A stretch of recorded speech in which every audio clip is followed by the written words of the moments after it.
નમસ્તે ગુજરાતવાસીઓ. ગઈકાલનો જે બનાવ રાજીવ ગાંધી ભવન કોંગ્રેસના કાર્યાલય ઉપર બન્યો એ કાયરતાનું પ્રદર્શન કરાવે છે. નમાલા લોકોની માનસિક સ્થિતિનું વર્ણન કરે છે.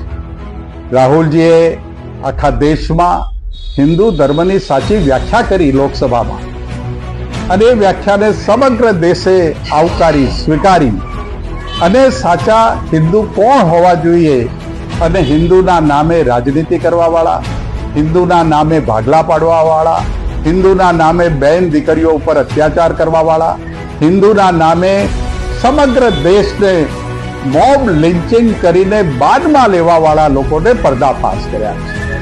અને એમના મૂળિયા ઉખાડીને રાહુલજીએ મીઠું ભર્યું છે. ફરીથી એ વિચાર ઉગે નહીં એવું કામ જ્યારે રાહુલજીએ કર્યું છે. બે બાકડા થયેલા, પોતાની ધરતી ખસી રહેલા એવા વિચારવાળા લોકોએ ગઈકાલે મોડી રાત્રે પણ હુમલો કર્યો, દિવસે પણ રાજીવ ગાંધી કાર્યાલય ઉપર આવી પથ્થરમારો કર્યો, અને જેને બંધારણના સોગંદ લીધા છે, જેના ખભે અશોક ચક્ર છે, એવા અધિકારીઓ અમારા કોંગ્રેસના ઉપનેતા શૈલેષ પરમારને ઓફિસમાંથી ઢસડી જાય છે. એક ગુનેગાર હોય એવો એની સાથે વ્યવહાર કરે છે, કારણ કે દલિત છે, એને દબાવાય, એને મોટો ના થવા દેવાય, એને આગેવાન ના થવા દેવાય. આગેવાન બનશે તો દલિતોના હક ને અધિકારની લડાઈ લડશે.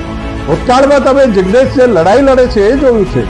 એ જિગ્નેશ મેવાણીની સામે તમે ભાજપના તમારા રાજ્યમાં ખોટી ફરિયાદો કરો, એને આસામ ઉપાડી જાઓ, એને તમે સાઉથમાં ઉપાડી જાઓ. આ દલિતોને ડરાવવાનું કામ, કોંગ્રેસને ડરાવવાનું કામ જે ભારતીય જનતા પાર્ટીના સંગઠનો આદેશ આપીને ગુંડા લોકો દ્વારા જે કરાવી રહ્યા છે એનો વિરોધ કરીએ છીએ.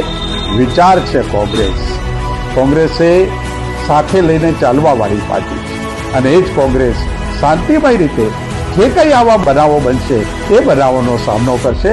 આપણે સૌ શક્તિશાળી બનીએ, સારા વિચારો માટે બનીએ, માનવતા માટે બનીએ, પ્રેમ ભાવ અને સદભાવની વાત લઈને ચાલીએ. એ જ આજના તબક્કે સૌને વિનંતી. જય હિન્દ.